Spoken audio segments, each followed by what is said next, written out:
Eu iniciei a gravação agora. Pedro, só antes de iniciar, tu consegue Beleza. colocar um fone de ouvido, talvez? Porque tá dando bastante barulho, eu acho que de vento. Aham, peraí.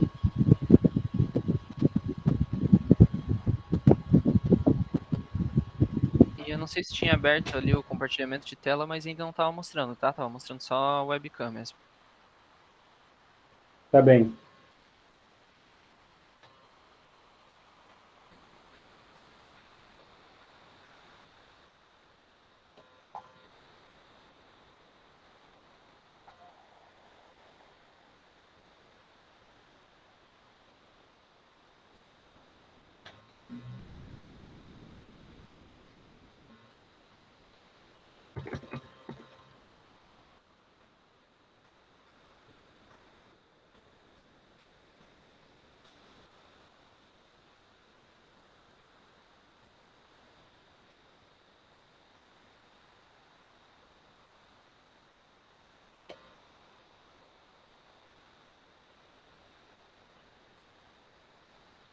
Não sei se está aparecendo para vocês agora a apresentação.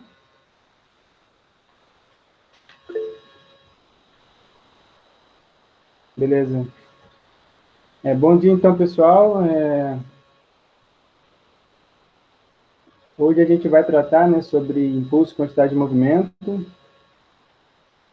Essa parte, sim, é a parte que eu acredito que vocês vão ter uma certa facilidade de compreender, porque é uma parte muito assim, utilizada no cotidiano, né, essa parte de física, então é bem fácil o entendimento, a parte de impulso, talvez quantidade de movimento nem tanto. Mas eu tentei separar aqui os slides de uma forma assim, bem prática, para que cada um entenda da melhor forma possível. Então, vamos começar, né? Então, o impulso de uma força constante, a gente sempre tem que entender, né, que o impulso é nada mais, nada menos do que uma força, né, aplicada em um certo corpo em um certo intervalo de tempo. Então, aqui, né, tem uma figura ali de uma partícula a ser submetida a uma força constante.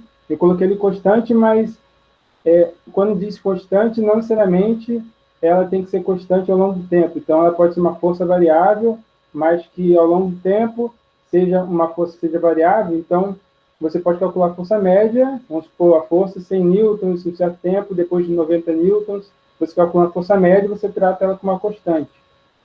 Então, atuando em um certo intervalo de tempo, ΔT, né, T2 menos T1, então aqui a partícula sai no instante T1, chega até um instante T2, e isso submetido a uma força constante.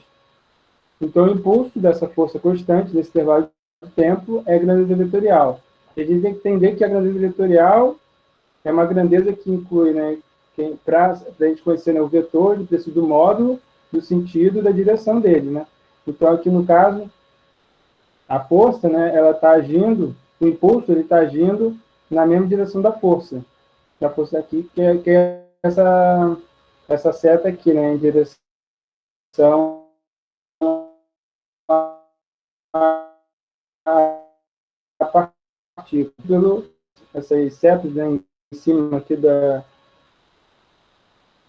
letras significa grandeza vetorial. Então, o impulso é uma grandeza vetorial, a força é uma grandeza vetorial, né, que ela precisa do módulo, da intensidade, da direção do sentido, impulso também, né, porque é diretamente proporcional, e o tempo sempre vai ser positivo, né, não existe tempo negativo. Então, sendo uma grandeza vetorial, o impulso possui intensidade de seu sentido, como eu vou falar para vocês. Então, aqui em módulo, né, aqui em módulo você deve saber, tudo quando há em módulo, então eu quero saber a intensidade, então, por mais que aqui eu tenha um valor numérico seja negativo, sempre vai ser positivo, né, dentro de um módulo. Então, aqui o impulso vai ser igual a intensidade do impulso vai ser igual a intensidade do módulo vezes a variação do tempo. E a direção é a mesma da força, que é paralela a F. Então, aqui nessa figura, mesmo na mesma situação do caso anterior, né? Então, o impulso, ele age na mesma direção aqui da força que está sendo aplicada. E o sentido mesmo de F, né? Por ΔT positivo.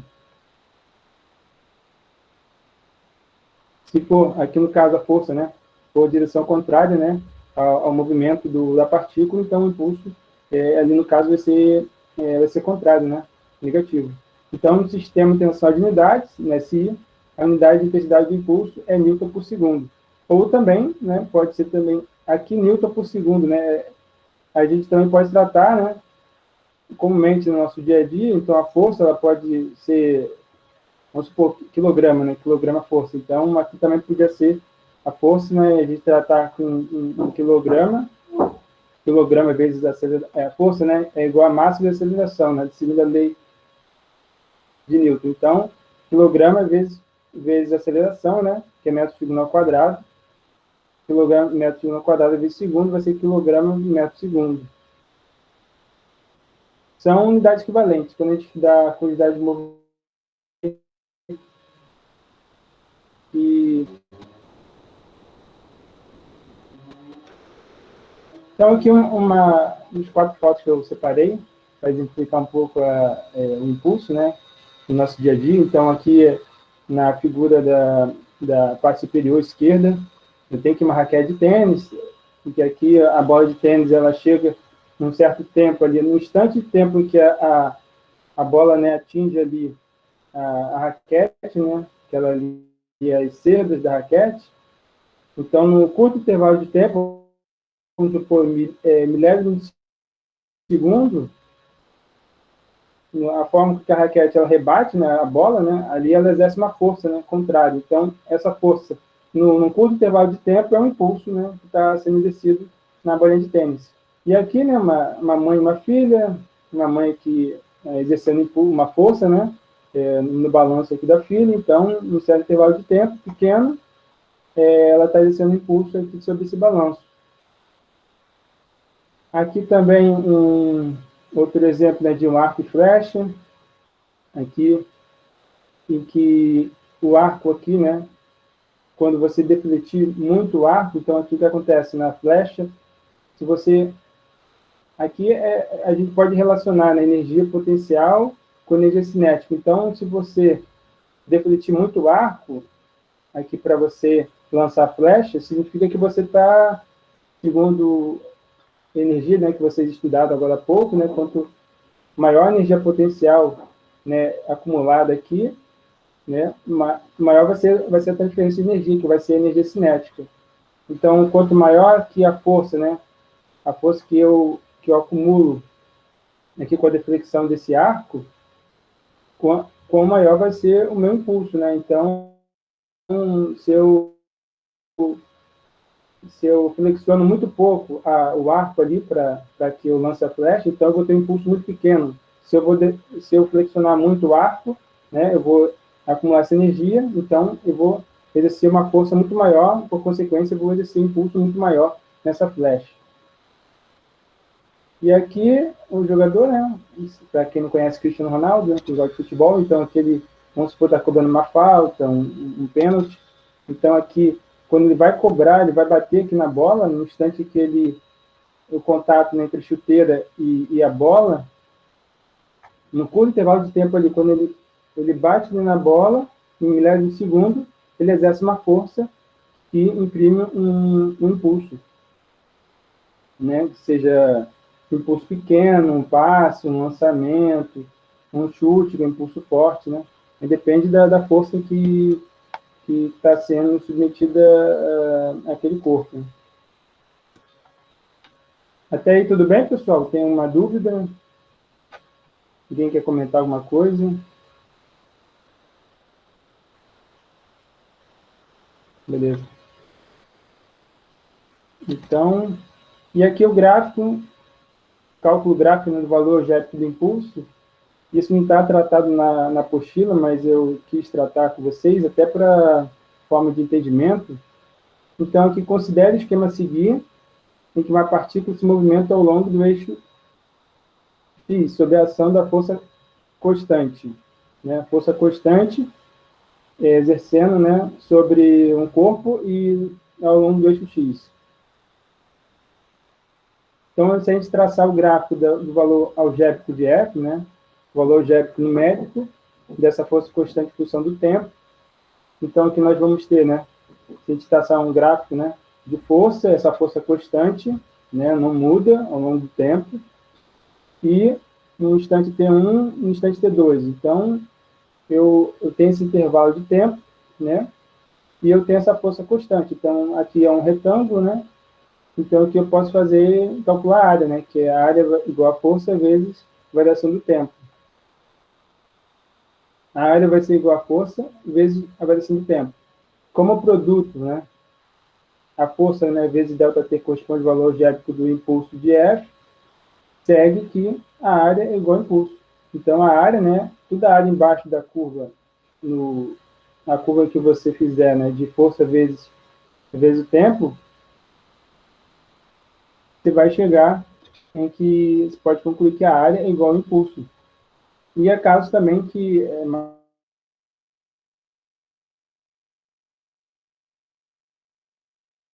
uma força, né, se não for constante, né, se for uma força variável. Então, como que você vai calcular essa área? É mais difícil, né? Aqui eu estou tratando com formas geométricas muito simples, né? Se for uma força variável, tenho, né, formas geométricas muito mais complexas. Como que eu vou calcular isso? Na mão vai ser muito difícil. Então, né, em que as situações que a força envolvida tem direção constante, lembre-se, direção constante, sentido constante, porém força, né, intensidade variável.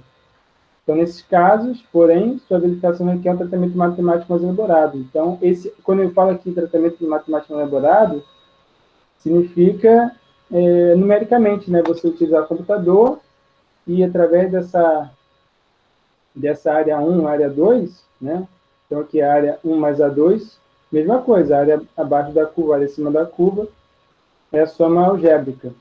Então, aqui, né, você vai valer de outro tratamento matemático, através do computador, e vocês vão estudar, né, na graduação, quem seguir a área de matemática, de engenharia, de cálculo, vocês vão estudar a parte de integral, que é possível, né, a soma, né, das áreas, você reparte essas áreas aqui em retângulos, né, em partes infinitesimais, então você, muito pequeno, né, vai somando, somando, somando, e você consegue calcular as duas áreas, né, através numericamente. É bem interessante, mas na mão dá um trabalhão.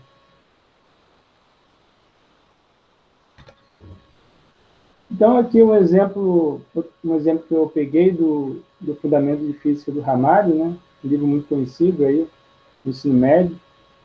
Então, uma partícula se movimenta sob a ação de uma força de direção constante e cuja intensidade varia com o tempo de acordo com o gráfico. O modo de impulso da força, no intervalo de tempo de 0 a 6 segundos, e a intensidade da força constante, que produz o mesmo impulso que a força dada no intervalo de tempo de 0 a 6 segundos.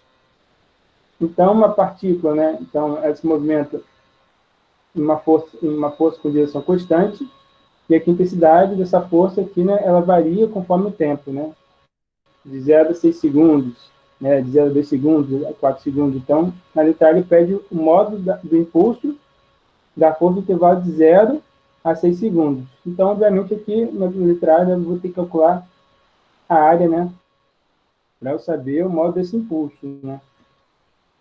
E a intensidade da força constante, depois, através de isolamento de variável. Então, o modo do impulso no intervalo de tempo de 0 a 6 segundos, então aqui de 0 até 6 segundos. Eu tenho que a área aqui, a área do trapézio, né? Eu também podia fazer, né, dividir, se eu não conhecer a área do trapézio, vamos supor, um branco, não sei a área do trapézio, então eu posso dividir aqui, né, a área em retângulo, aqui 0 a 2 segundos, depois eu pego a área de 2 até 6 segundos, em triângulo retângulo, somo as duas áreas, eu vou achar a área total. Então, a área vai ser, né, o trapézio, base maior mais base menor vezes a altura dividido por 2, 6 mais 2 dividido por 2, né, 6 aqui, base maior, mais base menor, multiplicado por 12 vezes a altura dividido por 2. Vai chegar a área de igual a 48. Como que o impulso é igual à área, né, então vai ser 48 Newton vezes segundo, né, que é o sistema internacional de unidades.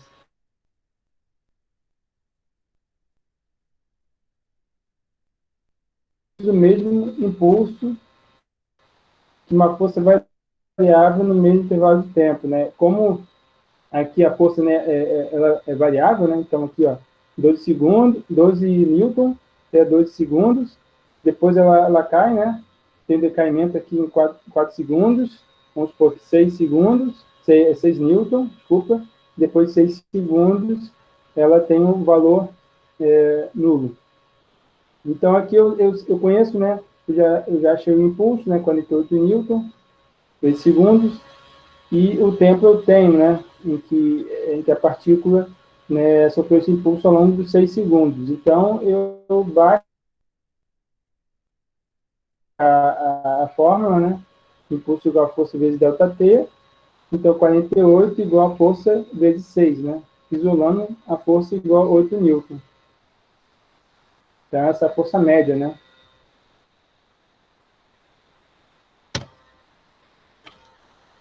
E quantidade de movimento. Quantidade de movimento aqui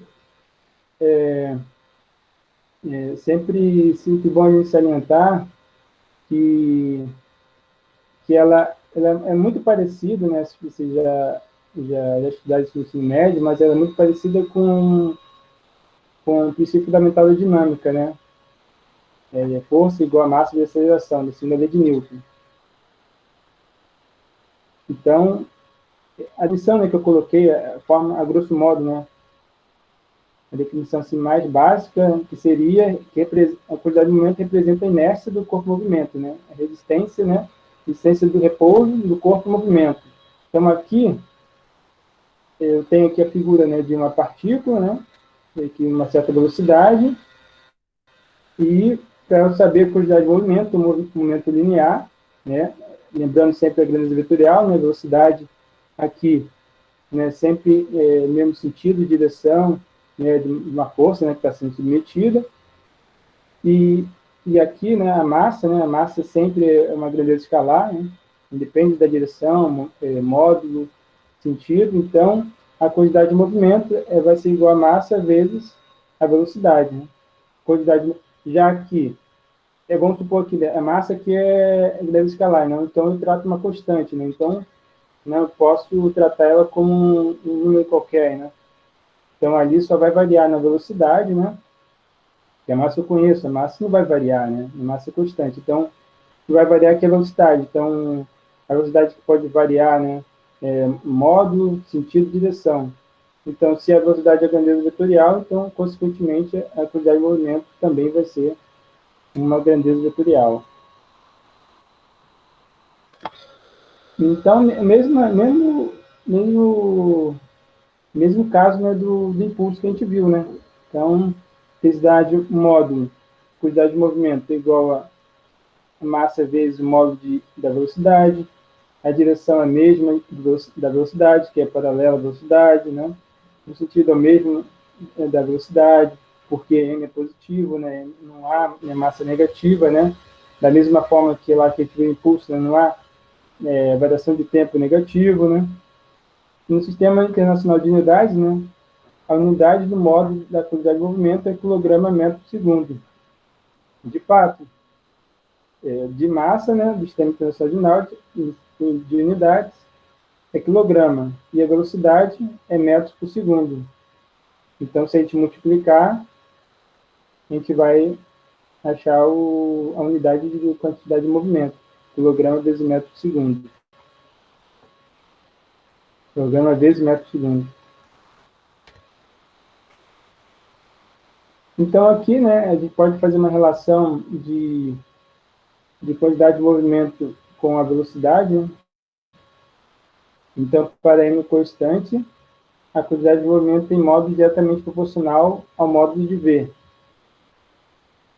Né? Já que, como a gente conhece, né, da equação, quantidade de movimento é igual a massa vezes velocidade, então, se eu isolar a massa, eu tenho aqui uma proporcionalidade. Como a quantidade de movimento, é que você aumentar, né, o valor da quantidade de movimento, e se você também aumentar a velocidade, né, a massa, né, tem que permanecer constante, não pode variar. Da mesma forma, se você diminuir a velocidade, a quantidade de movimento também tem que diminuir, né, para obedecer a, a lei, né, que a massa é constante. E aqui uma figura que relaciona um pouco a quantidade de movimento, né, de um corpo do outro. Aqui nós temos um carro, o carro tem uma massa, vamos supor, 1.500 quilos. E a moto, 500 quilos, né? Então, é 3 vezes a massa do carro em relação à moto. Logo, a quantidade de movimento, não. Se a massa do carro é 1.500 e da moto 500, e vamos supor que eles estão aqui a mesma velocidade, ó. Aqui o vetor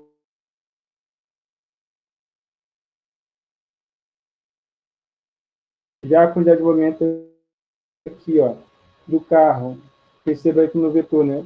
Comprimento muito maior do que da moto. Então, obviamente, né? Se a massa do carro é maior do que a massa da moto, e a velocidade ela permanece constante, vamos supor 60 metros por segundo cada um, né? Ali emparelhados, então a quantidade de movimento do carro, obviamente, vai ser o triplo da moto. E aqui eu até coloquei, ó, quanto maior a intensidade da quantidade de movimento de um corpo, maior será seu poder de impacto. Ou seja, quanto maior for a quantidade de movimento, então maior vai ser esse impacto, né? Esse impacto, a transferência, né? de energia, né? Então, vamos supor, né? É um caminhão 80 km por hora e uma moto 80 km por hora, né? E se chocar num poste. Qual vai ter mais quantidade de movimento? A moto ou o caminhão? O que vocês acham?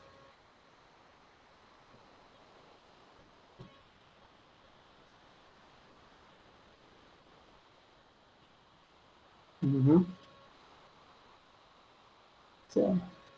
Né, José? Isso, né? Caminhão. É fácil, né, perceber, né, pessoal? Da mesma forma, né, se... Eduardo, sim, né? É fácil perceber isso.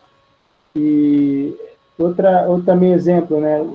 Eu acho que vocês devem perceber no dia a dia, né? Assim, um dia chuvoso, né? Por exemplo, aqui em Joinville, já teve caso, né, assim, de granizo. Então você está ali no carro, na chuva, então você percebe a diferença. Uma chuva sem granizo, né, chuva normal, a água ali no estado líquido, condensada. Então, ali quando a água, né, as gotas, gotículas de água, né, batem ali no para-brisa do carro, elas exercem um certo impacto ali, né, um poder de impacto. Então, o poder de impacto ali é fraco, vamos supor, né? Já que a água no estado líquido, né, a força de impacto, juntamente ali com a quantidade de movimento da água, a massa, né, muito pequena. Agora, se a gente pegar num dia, vamos supor, uma chuva forte, e ainda mais o granizo, né? Então, o granizo, a gente tem as gotículas de ar, gotículas de água, mais o gelo, né? A massa do gelo, que é bem pesado do que a massa, né, sólida, mais pesado do que a massa da água que é líquida. Então, o poder de impacto, né, do granizo em relação à lataria do carro é muito maior do que o poder de impacto das gotículas de água, né, no estado líquido sem granizo, um dia chuvoso normal. Então, a gente pode concluir que um dia de granizo, a quantidade de movimento, né, das gotículas de água são muito maiores do que num dia normal, né, chuvoso, né. Isso aqui é outro exemplo também que eu peguei do livro, né, também que fazer essa relação com a quantidade de movimento. Então, uma partícula de massa m, meio quilo, realiza um movimento obedecendo a função horária. Aqui que a gente, lembra que a gente estudou acho que foi na terceira aula de, tentar lembrar, função horária da posição, né, cinemática, então, que é aquela forma, né, S0 mais VT mais aceleração, vezes T ao quadrado por 2. Então, aqui, ó, eu coloquei errado, ó. T2 está aqui substituído, mas tinha que ser aqui ao quadrado, né? Então, aqui a função horária qualquer, que ele elaborou para S em metros, né, que é o deslocamento, e T em segundos. E aqui ele pede, né, o módulo da quantidade de movimento da partícula no instante T igual a 2 segundos.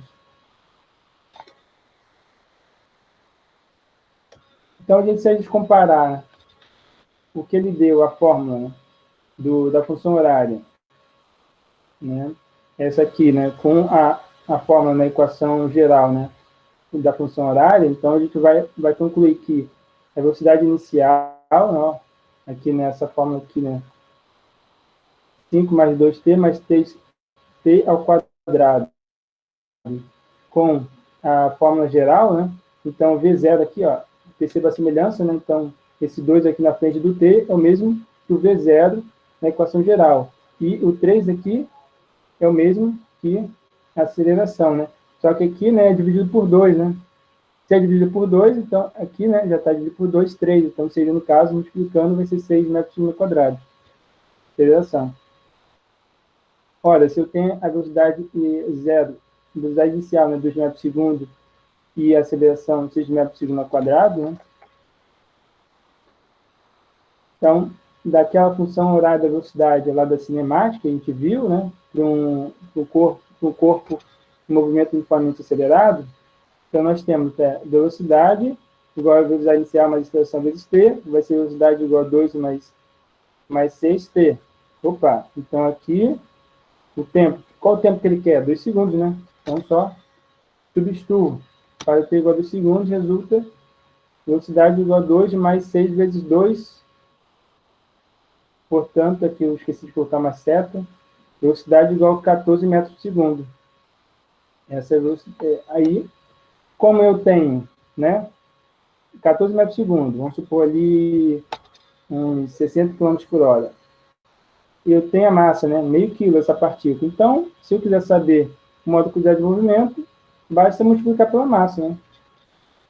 Então, sendo quantidade de movimento igual a massa vezes velocidade, vem quantidade de movimento é meio vezes 14. Então, vai ser 7 kg metro por segundo.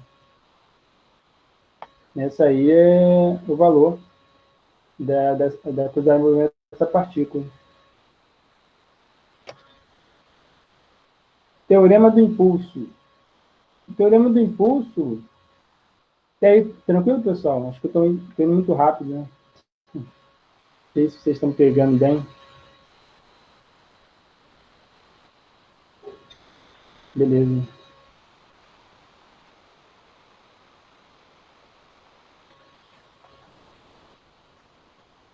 Então, teorema do impulso.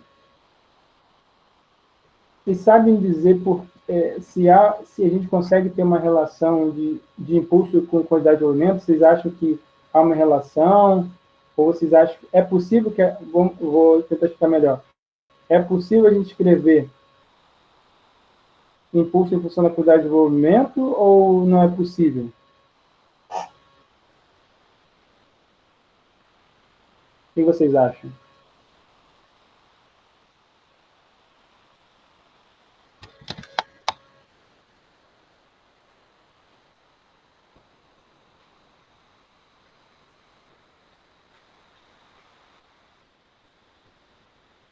José Vitor disse que é possível. Mais alguém? Eduardo também. Ninguém contraria? Acho que é diferente.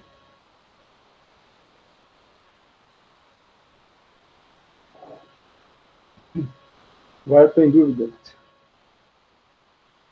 Bom.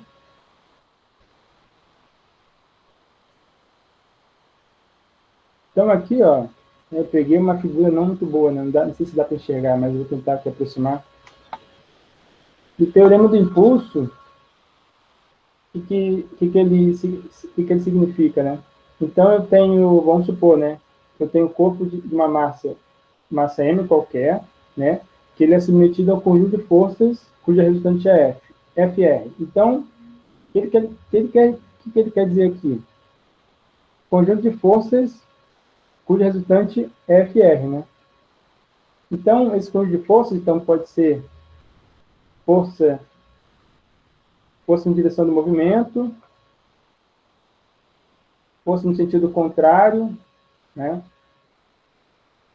Sei lá, sendo exercido por um corpo sendo exercido por uma série de forças, né? Assim, 6 forças. Então, ele diz que é um conjunto de forças. Conjunto de forças igual a força resultante.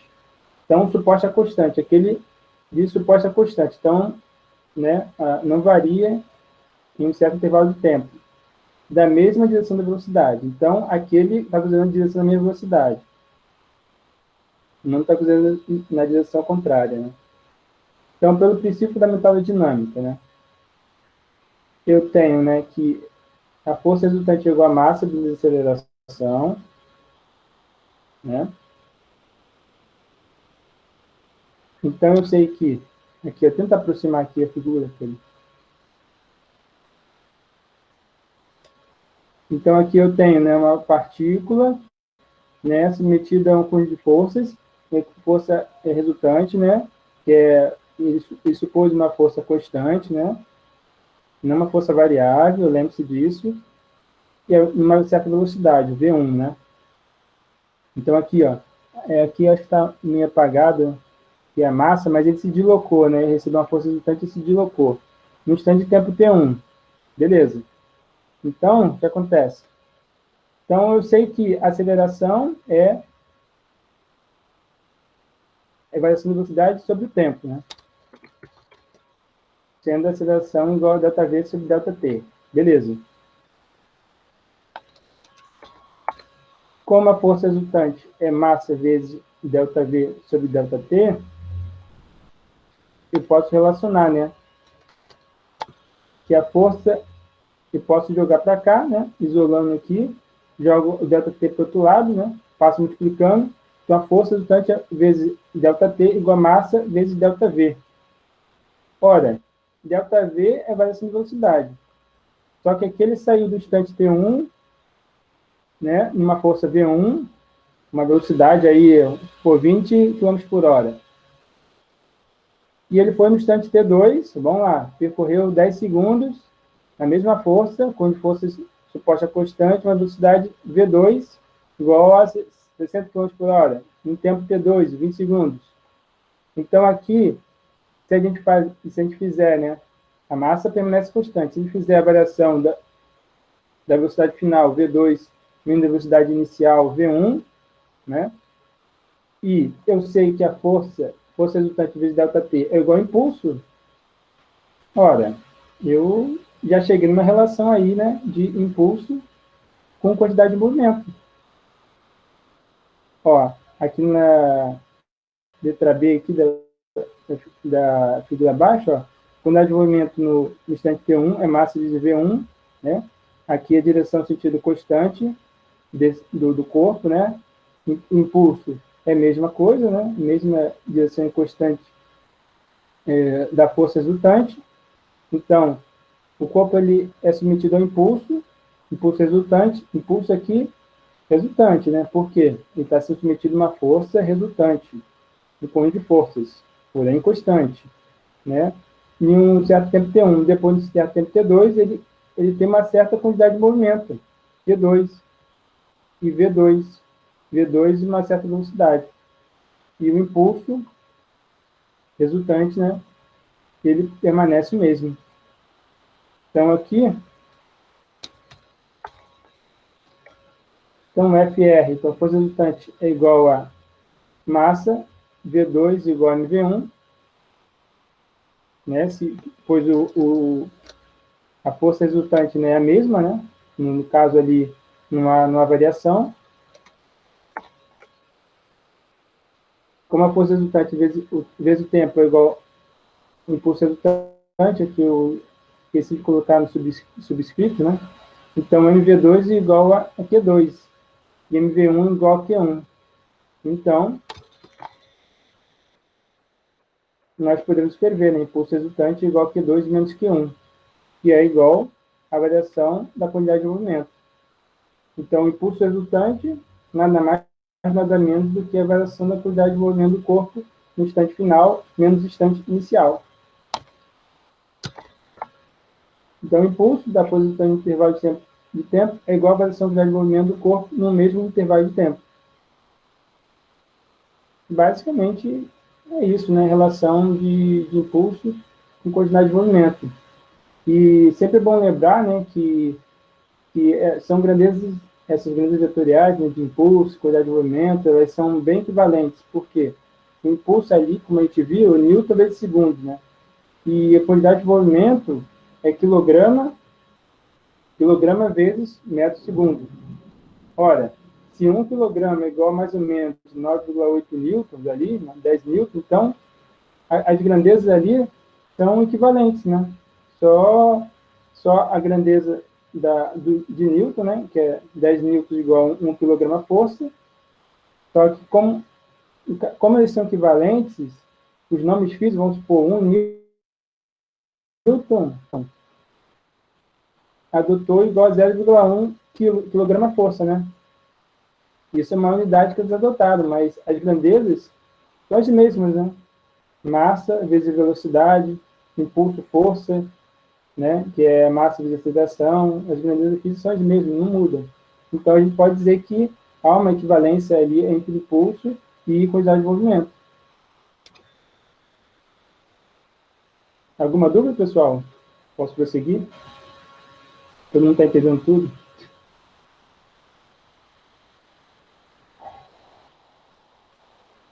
Beleza. Maida, João. Eduardo. Show de bola. A galera vai tirar 10 no simulado de física. Bom, prosseguindo. Então, agora o exemplo, né, que trata dessa relação de impulso, quantidade de movimento. Deixa eu colocar aqui melhor. Eu coloquei um zoom aqui, deixa eu tentar aqui diminuir aqui um zoom.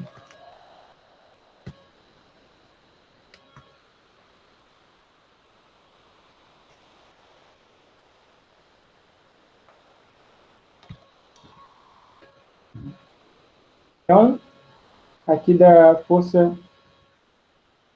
Então, uma força constante atua durante 5 segundos sobre uma partícula de massa 2 kg, na direção no sentido do seu movimento, fazendo com que sua velocidade escalar varie de 5 metros por segundo para 9 metros por segundo. Então, aqui, quando ele fala na velocidade escalar, né, de 5 metros por segundo para 9 metros por segundo, é a velocidade escalar que a gente já estudou lá em cinemática, lá, velocidade escalar, né, que independe do caminho, né? Não é aqui, no caso aqui de deslocamento, aquele importa o caminho, né? Não seria a velocidade média, a velocidade escalar. Então, ele pede, né, o modo da variação nuclear de movimento da partícula, a intensidade do impulso da força atuante e a intensidade da força.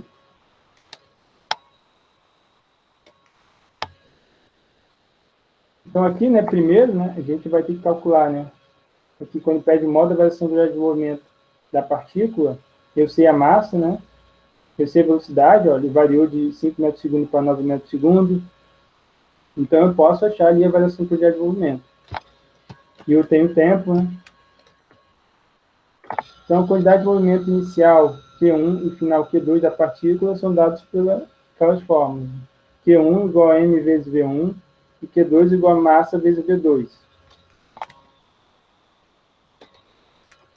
Sendo V1 igual a 5 metros por segundo e V2 igual a 9 metros por segundo, e a velocidade escalar inicial e final, os modos da quantidade de movimento valem. Então, a gente vai fazer aqui uma variação, né? Então, Q1 igual a massa vezes V1, né? 2, que é a massa, né? A massa não muda, vezes a velocidade, 5 metros por segundo. Então, vai dar 10 kg metro por segundo. E Q2 vai ser massa vezes V2, igual a 2 a massa, constante, vezes 9 metros por segundo. 18 kg metros por segundo. Logo, ele pede o módulo da variação. Então, a variação... Acho que aqui eu esqueci de colocar, né? O resultado final ia chegar aqui, mas a variação aqui no caso vai ser 8 kg metro por segundo. E aí, para ver, deixa eu ver o que ele pede. Não esqueci. Intensidade do impulso da força atuante. Então, aplicando o teorema do impulso, né? Eu sei que o impulso é força vezes a variação do tempo, e é igual à variação da quantidade de movimento. A quantidade de movimento eu sei aqui, né? 18 menos 10. Então, aplicando o teorema do impulso, e, né, impulso é igual à variação da quantidade de movimento. A quantidade de movimento eu sei, né? Que é 8, que é 1, vai dar 8 newtons por segundo. Lembre-se sempre, né? Impulso, mesma direção, mesmo sentido, que é a quantidade de movimento. E a letra C é a intensidade da força. Ele pede, né? Um módulo. Aqui eu tenho, né, já impulso, 8 newtons por segundo. O tempo eu sei. Não lembro quanto tempo ele é denunciado. 6 segundos, eu acho. Então, isolando aqui, né, a força, né? I dividido por ΔT. A ΔT é igual a 5 segundos. 5 segundos, então, a força vai ser 1,6 newton. 1,6 newton, ou 16 quilos, 0,16 quilograma, né? Quilograma metro segundo, quilograma força. Se você quiser converter, né? Mas aqui no Sistema Internacional de Unidade, né?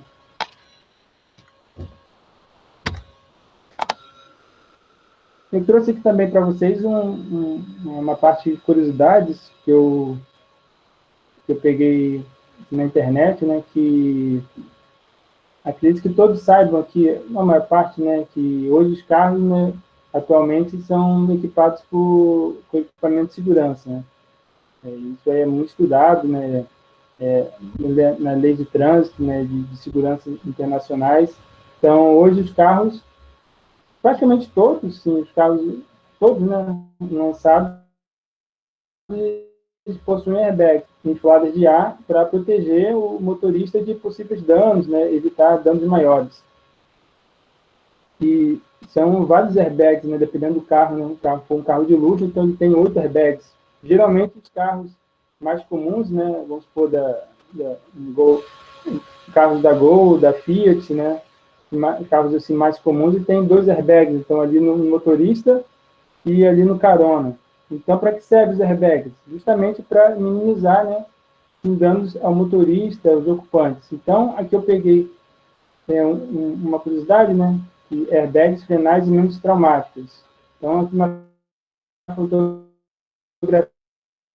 perceba, é um teste chamado crash test, né, que todo carro tem que passar, né, antes de vocês comprarem carro, quando ele é lançado, ele tem que passar no crash test, que é um teste de colisão, que eles falam, né.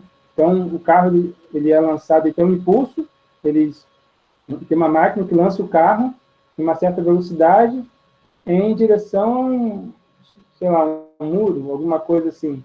Então, aqui, eles estudam, né, quanto que esse airbag aqui, ele atua no motorista.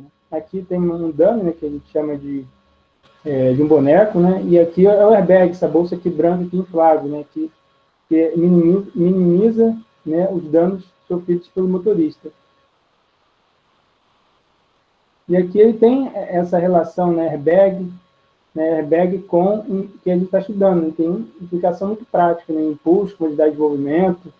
Então, um carro sem airbag, né, um carro que, vamos supor, você está ali, um carro sem airbag, então, se você colidir com alguma parede ou algum outro carro, então a força que está sendo exercida em um intervalo de tempo aqui, quando a gente diz, né, impulso, né, igual a força vezes ΔT. Então, a força ali, a força no caso, é a força em que, sei lá, vamos supor, essas partes aqui do carro exercem sobre você.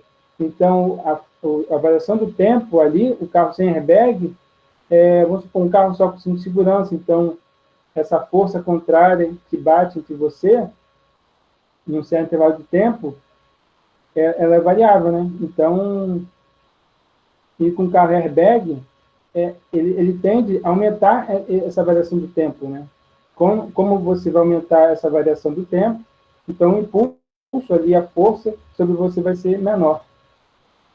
Então, aqui, ó, considerando duas situações. Então, o veículo em que não está equipado com airbags e veículo equipado com airbags, né? Então, situação 1. O carro que não está equipado com airbags e o corpo da pessoa é freado pelas forças descidas pelas partes internas rígidas do veículo. Então, aqui no gráfico, não tem uma força, né? Força F1, sei lá, uma força ali, vamos supor que contrária a você, você bateu ali, né, no volante, e num certo intervalo de tempo ali, um carro sem airbag. Então, como a gente estudou, né, o impulso é igual à área, né? A área abaixo da curva, né? E aqui a variação do tempo. Isso é o carro sem airbag. Agora, já no carro com airbag, né, é criado pelas forças aplicadas pelo acessório, né? Força aplicada, ali, a força ali é minimizada, né? A força da parte rígida ali do carro é minimizada pelaquela bolsa inflável.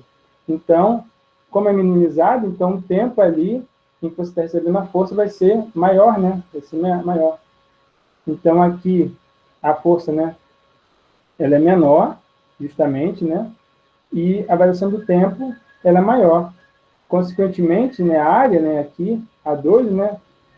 Por mais ali você pense, mas com airbag, então, quer dizer que o impulso, Pedro, vai ser menor? Não, não é, né? É igual, né?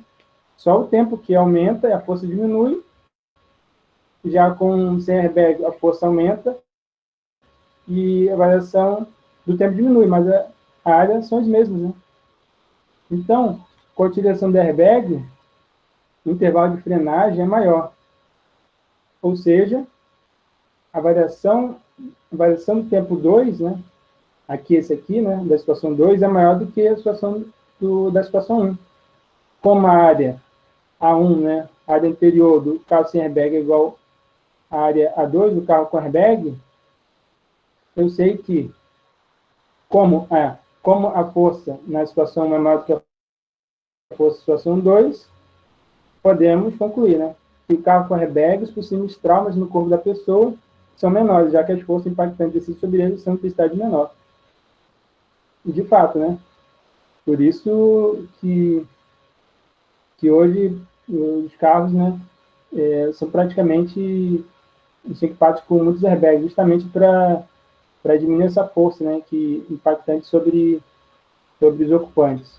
É só uma curiosidade que eu trouxe para vocês, né, só para quem gosta dessa parte automotiva, parte de indústria, é bom assim entender um pouco essa relação, né, de pulso com desenvolvimento com aplicações do dia a dia. Então é isso, pessoal, da teoria. Acho que é isso que eu vou passar para vocês. Não sei se vocês têm alguma dúvida. Se não, a gente pode ir para os exercícios, né?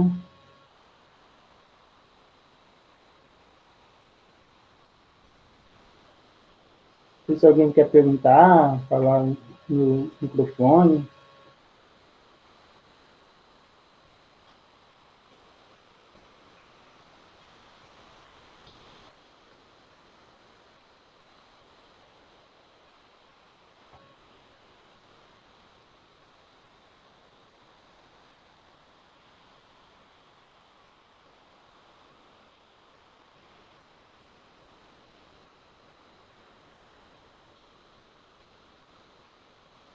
Beleza, então. Partiu o exercício. Já que o pessoal está sem dúvidas, deixa eu parar de compartilhar aqui a tela.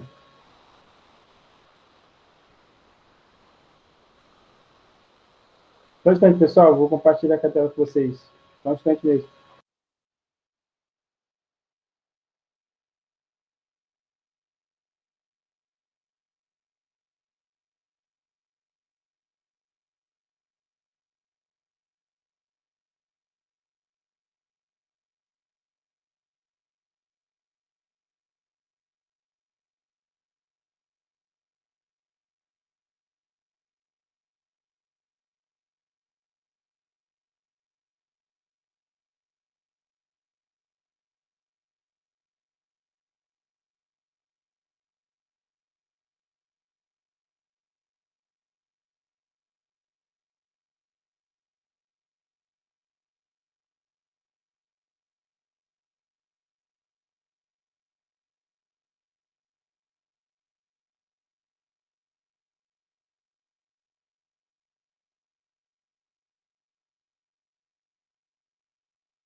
Pessoal, vamos aproveitar enquanto o Pedro tá ajeitando ali. Vamos fazer a chamada? Deem o nome completo de vocês no chat para eu poder registrar depois.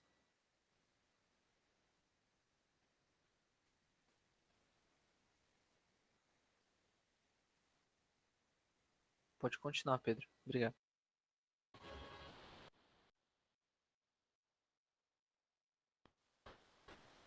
Beleza, Arthur? Estou só ajeitando aqui. Não sei se está aparecendo para vocês, galera, aí o enunciado. Sim, Pedro. Tudo certo aí? Tudo certo.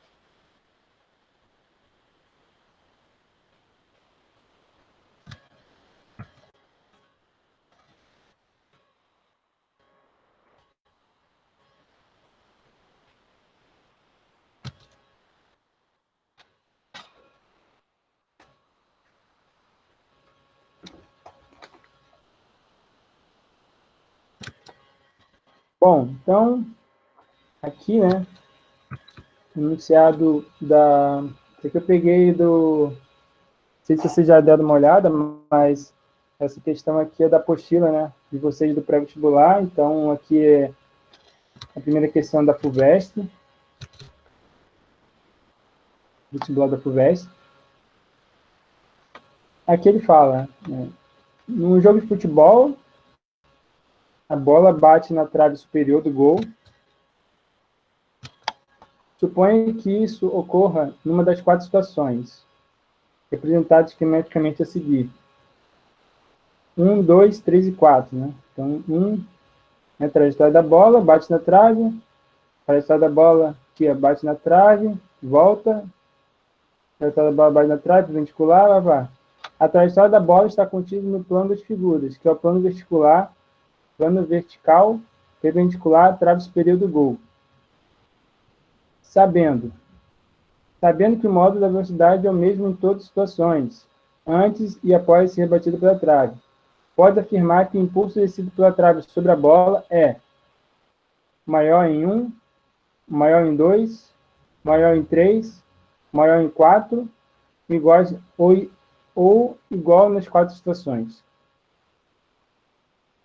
Então, aqui, né, a gente tem que primeiro avaliar, né, como fala aqui, o impulso exercido pela o maior impulso, né, em qual dessas situações, a gente aqui tem que, não cheguei a falar para vocês, né, mas ali no caso, né, da fórmula, né, impulso igual a força vezes a variação do tempo, como a gente sabe, né, como a gente estudou ali que o impulso é igual a variação da quantidade de movimento, aqui a gente pode fazer uma relação, né, como a gente tem aqui os desenhos, né, impulso e a forma com que ele bate na trave, na trajetória, então a gente pode fazer uma relação de ângulos, né, e conseguir, através da relação de ângulos, a gente prever, a gente calcular qual é o maior impulso. Então, vamos supor aqui, ó, deixa eu tentar fazer começar aqui dessa aqui, né, do 4, né? Então, aqui, ó, trajetória da bola no caso 4, né? Então, trajetória da bola, então eu sei que então a trajetória da bola recebe aqui um impulso, né, quantidade de movimento, né, inicial até final, né, depois aqui da trave. Então, aqui eu tenho, né, um impulso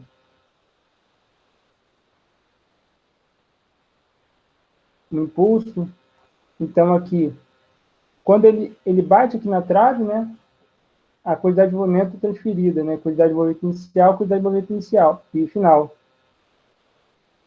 E esse ângulo aqui da trajetória da bola, né, depois bate na trave, a gente pode avaliar esse ângulo aqui, vamos supor, como esse ângulo aqui dá para perceber, né, de cara, né, que é maior do que 90, né, vou dizer que esse ângulo aqui é maior do que 90,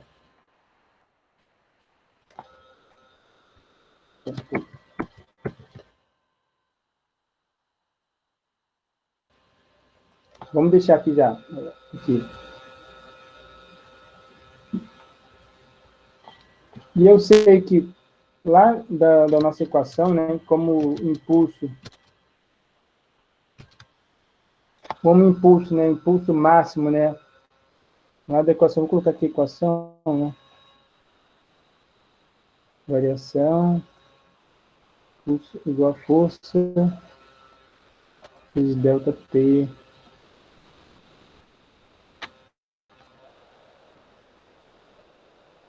igual a variação, igual a movimento, opa.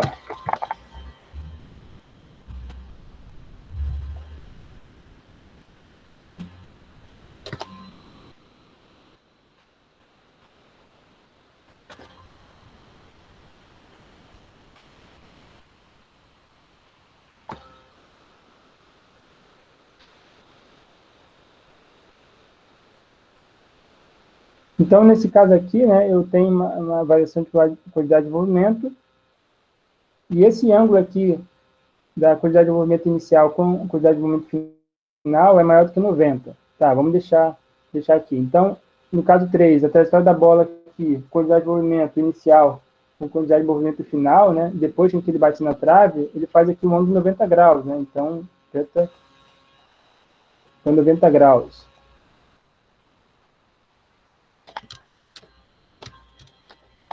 E aqui nesse caso 2, né, trajetória da bola, né, tem aqui quantidade de movimento inicial e final. Depois chega com uma velocidade, né, velocidade V1 aqui. Nossa, eu não gosto muito de usar esse programa aqui, porque a escrita fica muito feia, muito ruim. Usar outro programa.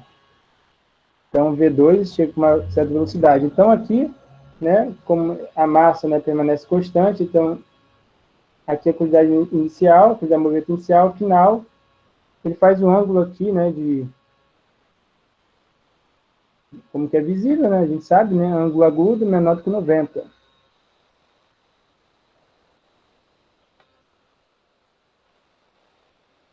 E aqui, outro caso, é impulso, onde que o impulso aqui, a velocidade, né? Mesma coisa, V1 e velocidade V2. Só que aqui, perceba, né? O ângulo aqui, né? A gente pode dizer, Pedro, o ângulo é zero, né? Tá, verdade, vamos colocar aqui. Então, o ângulo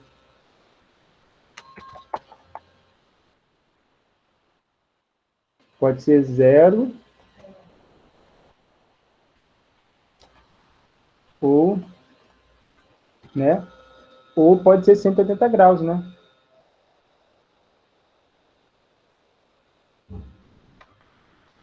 Só que eu esqueci de dizer para vocês, né?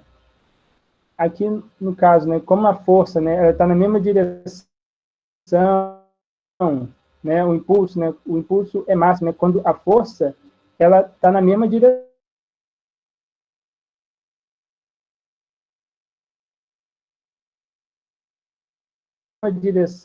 né? Em direção do movimento da partícula. Então, a única forma com que o impulso seja máximo é que ele seja na mesma direção da partícula, né? E se a gente calcular aqui, né, por exemplo, esse ângulo aqui, cosseno, né, aqui, a gente calcula aqui, né, vamos supor só um eixo, o eixo X, vamos supor que esse movimento aqui seja num determinado eixo. Então, para eu saber, né, se tem um ângulo aqui, para eu saber esse ângulo, aqui a intensidade dessa força, né, eu posso calcular o cosseno, né, do ângulo. Então, aqui, vamos supor, um ângulo aqui de 120 graus. Então, quanto que deve ser cosseno de 120 graus, né? Então, vai ser, vamos supor, menos de meio. Cosseno de 90 graus, né? Zero. Cosseno menor do que 90 graus, né? 145, 0,70. E aqui, no caso, cosseno quando ele está na mesma direção, né? De 0 ou 180. De 0 se fosse, né, na mesma direção, né, do impulso. Como é que ele está no sentido contrário, né? Velocidade 180 graus. Então, pode dizer que o impulso é máximo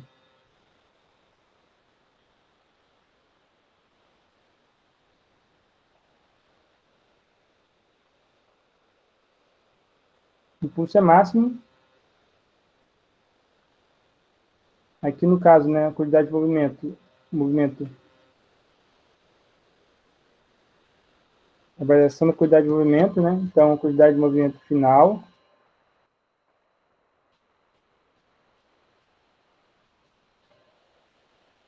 inicial. Fazendo relação, né, de cosseno, né? Então, movimento final, né?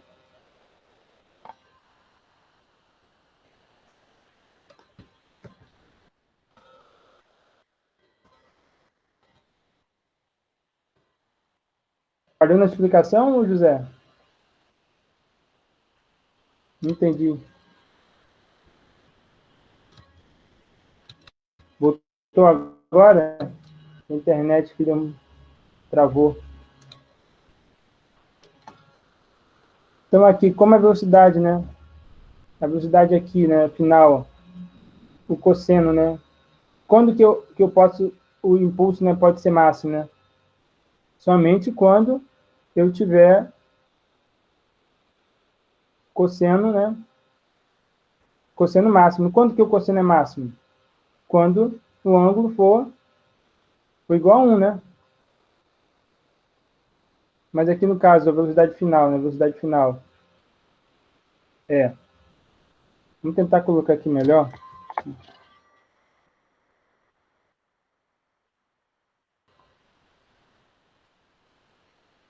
Velocidade final vezes cosseno.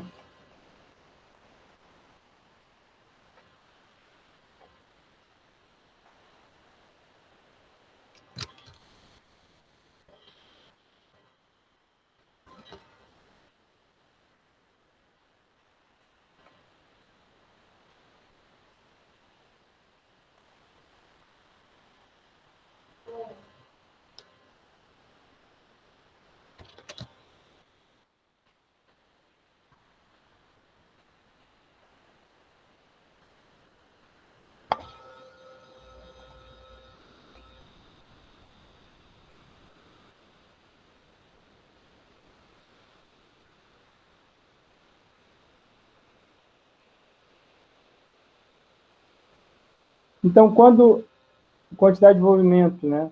Aqui no caso, né? Nesse caso aqui, 1, né? Então, o cosseno aqui de θ, né? É igual a 180 graus, né? Por quê? Ele está no sentido contrário à velocidade inicial.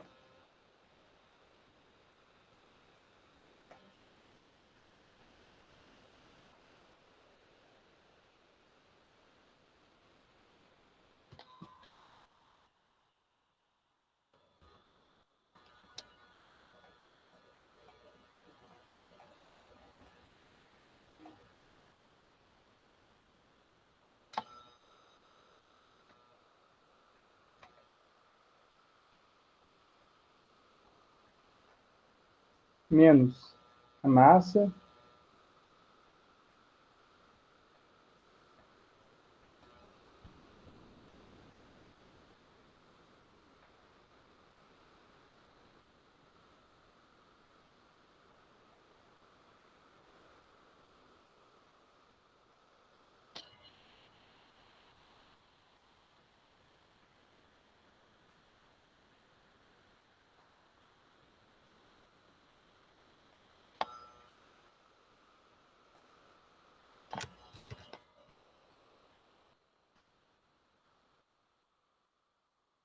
Então, a gente sabe, né, que cosseno de 180, né?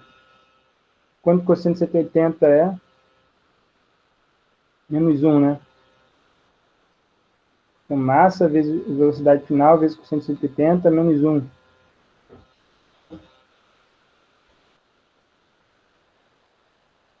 Menos massa vezes velocidade inicial vezes cosseno de, de zero, né? Que é menos 1.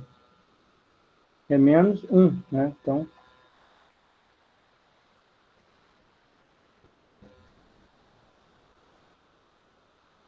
aqui vai dar menos 2, né?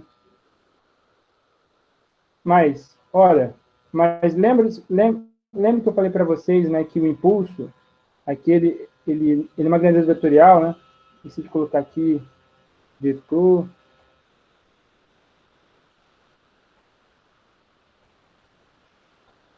Então, que é uma grandeza vetorial em módulo, né?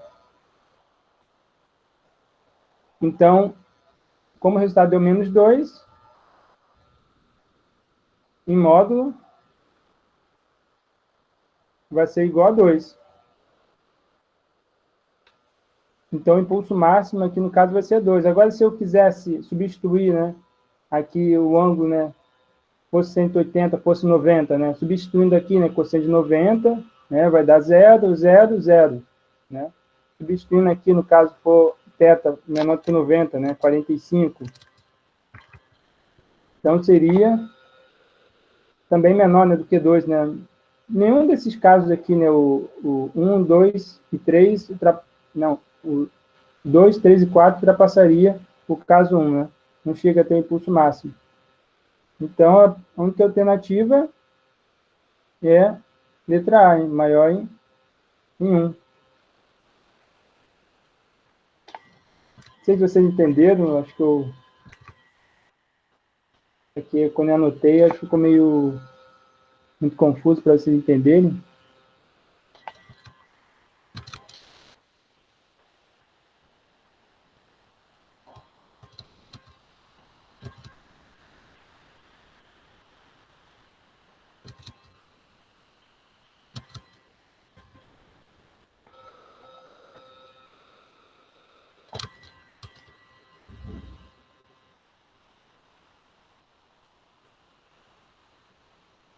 Sim, Lucas, né? É. Uhum. Atenção lá no ter a menor cor possível, de fato. É, o que mais chega próximo aqui, né? No caso, é o... Caso for obtuso, mas esse, no caso, 180 graus é o impulso máximo, né? Não há um de menor... Isso aqui, 90 graus, também menor impulso, né?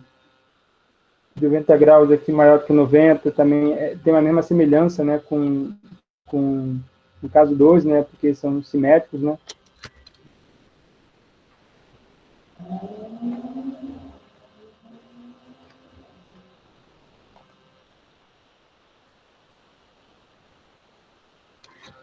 Então, essa questão aqui o L, uma partícula de massa M,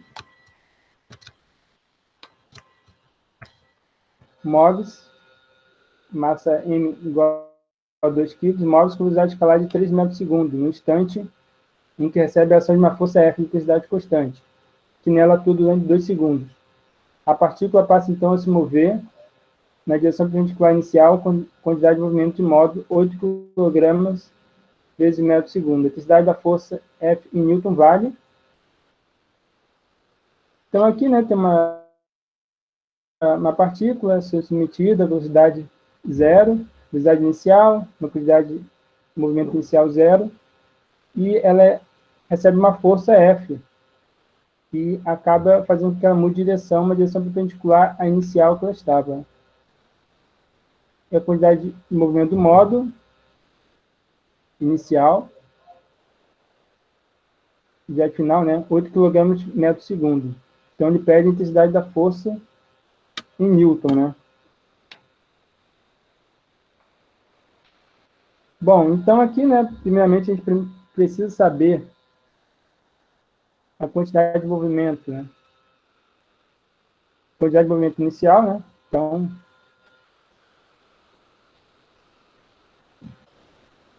a gente sabe da relação quantidade de movimento inicial. Vou colocar aqui melhor, movimento inicial.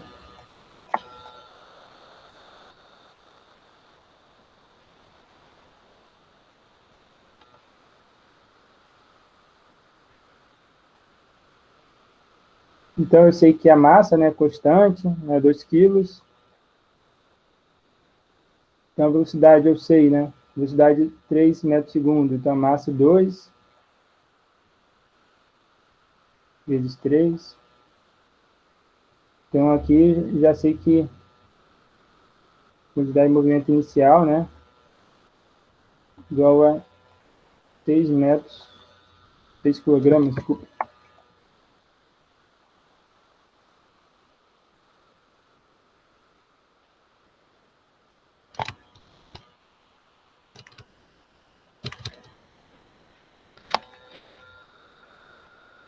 Como a quantidade de movimento, né, final é perpendicular, que a gente pode fazer uma relação de quantidade de movimento, uma relação vetorial, né? Então, aqui, deixa eu tentar de outra forma. Então, aqui ela recebe uma força, então ela recebe uma nova quantidade de movimento. Estou fazendo aqui um vetor, né?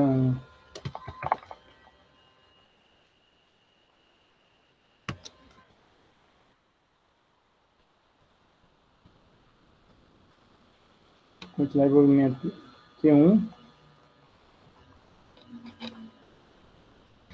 E aqui um vetor para a quantidade de movimento inicial.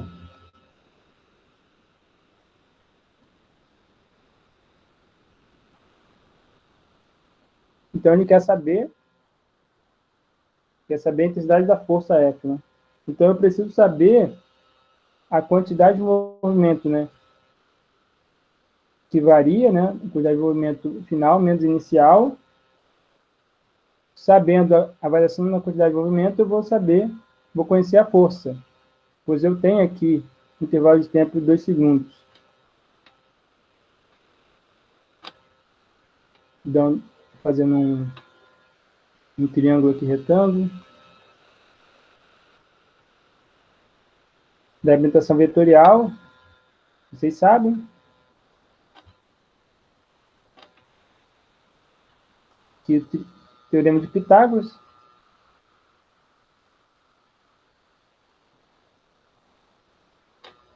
que resultante vai ser igual, vai ser hipotenusa ao quadrado, P1 ao quadrado,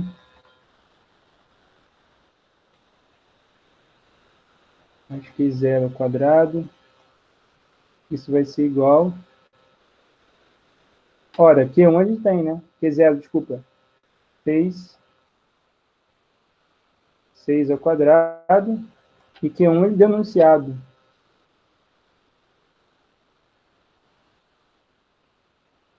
Então, que resultante quanto que vale? Então, tirando a raiz, né?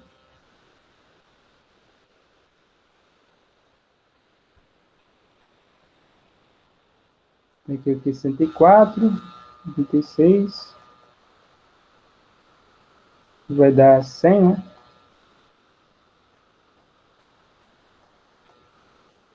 Elevado ao quadrado aqui.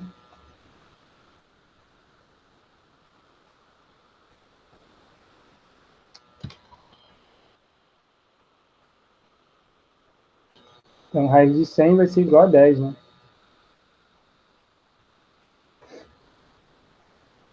Que resultante igual a 10 kg por segundo.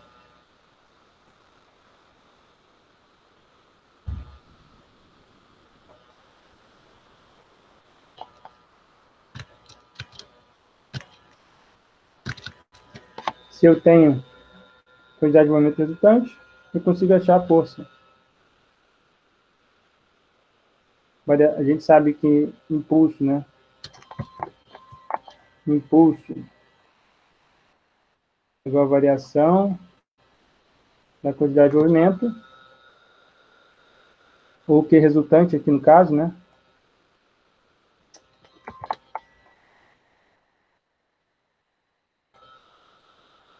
Impulso é força vezes variação do tempo,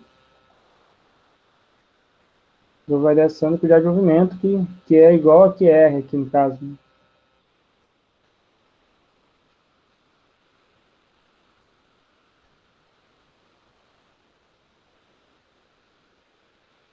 Vai ser 10, se igual a 2 segundos. Vou colocar aqui desse lado melhor.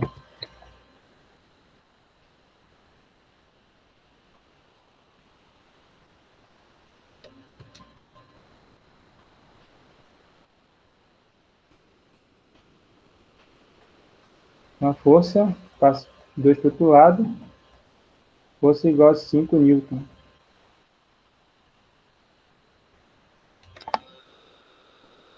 Então está aí a resposta. Alguma dúvida, pessoal, em relação a esse exercício? Está tranquilo?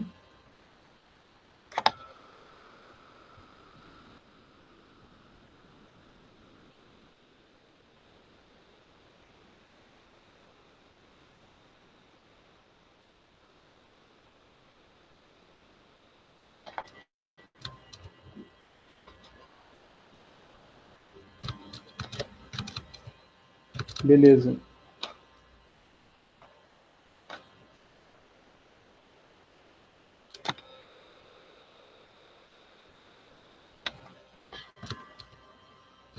Então, outro exercício aqui, exercício que eu queria deixar para vocês aí fazer um tempinho, que também é um exercício que relaciona cuidar de movimento com impulso. Então, eu vou dar um tempinho para vocês resolverem aí, uns 5 minutos, e a gente resolve na sequência. Beleza?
Alan, você está aí?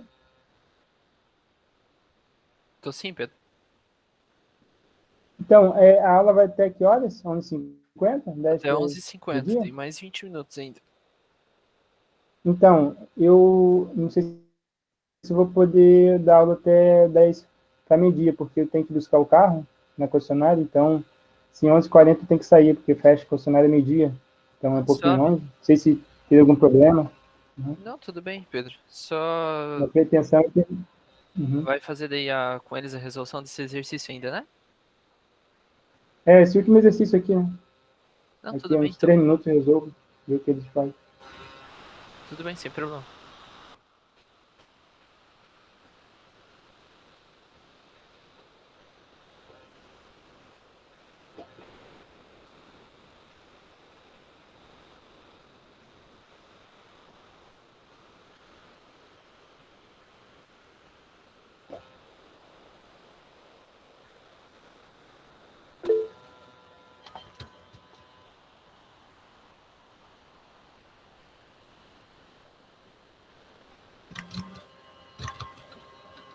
Se puder, fazendo só a letra A, e também foi a parte que a gente estudou de cinemática, ali, alcance, em que ele pede ali o ângulo máximo, né?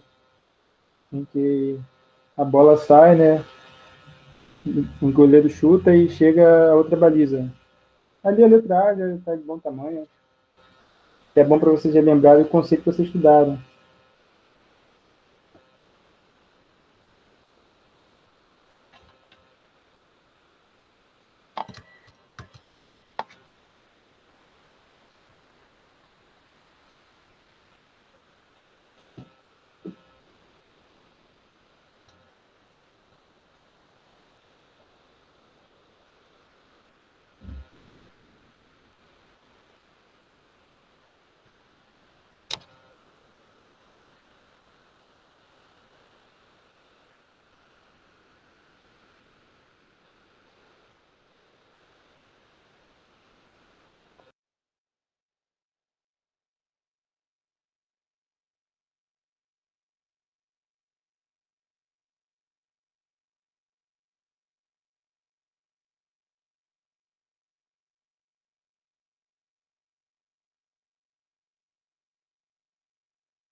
Então, vamos fazer.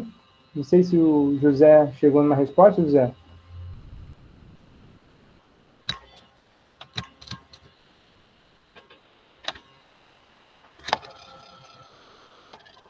Então, iniciado diz, tentar pelo menos fazer a letra A, ver se vai dar tempo, da Unicamp. Então, ao bater o tiro de meta, o goleiro chuta a bola parada, de forma que ela alcance a maior distância possível. No chute, o pé do goleiro fica em contato com a bola durante 0,10 segundos, e a bola de meio quilo atinge o campo a uma distância de 40 metros, pés e do ar. Qual o ângulo em que o goleiro deve chutar a bola? Qual a intensidade da velocidade inicial da bola? Qual o impulso da força do pé do goleiro na bola? Então, na letra A, como a gente tem que relembrar lá dos conceitos de,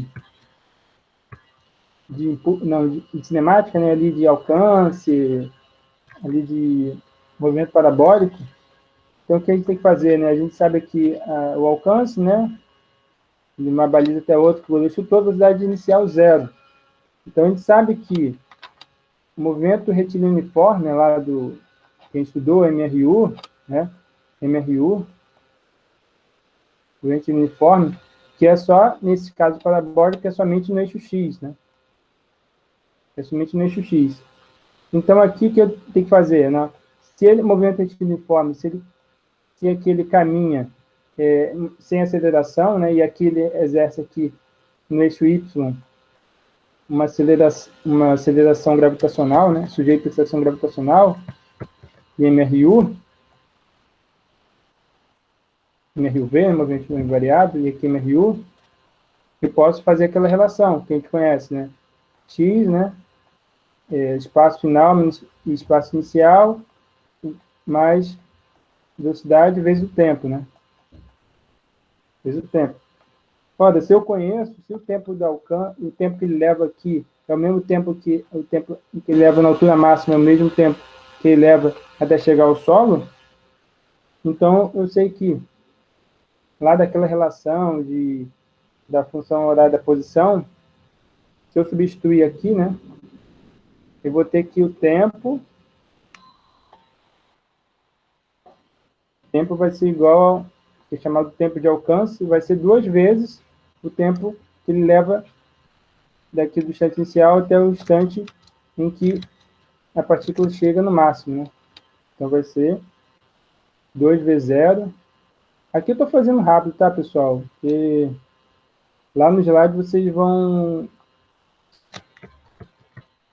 chegar, vocês vão ver o que a gente estudou. Então, o tempo de alcance é esse aqui, né? Aqui o T igual ao A. Então, alcance 2 vezes 0 e V0 aqui. Aqui, quando ele está no eixo X, V0 é... No eixo X eu posso decompor em X, então vai V0 é igual a V0x é igual a V0 vezes cosseno de θ, né? V0x, V0 igual a V0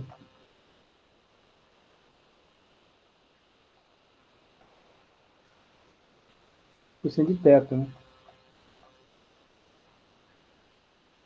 Então, aqui substituindo aqui, né? Aqui. Então, vai chegar... Aí vai dar V0 cosseno de θ, mais ou menos 2 V0 seno de θ, aí vai chegar num valor aqui. Aí você vai utilizar, né, a relação trigonométrica, lá que a gente estudou, e vai chegar nessa relação, V0 ao quadrado, seno de 2θ, né? Isso aqui tudo dividido pela gravidade, né?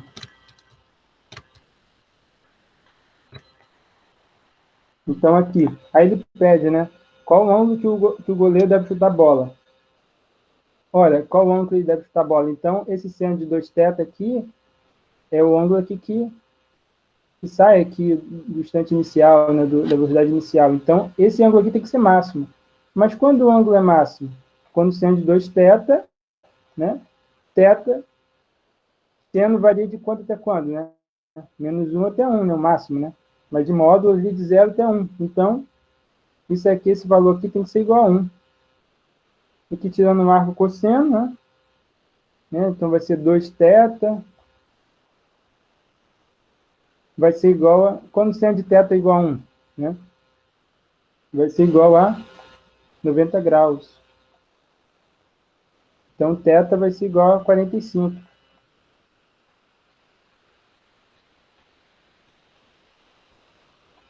Aqui o ângulo máximo, né? Vou ver o chute aqui, né? Consegue ajustar a bola para chegar nesse alcance.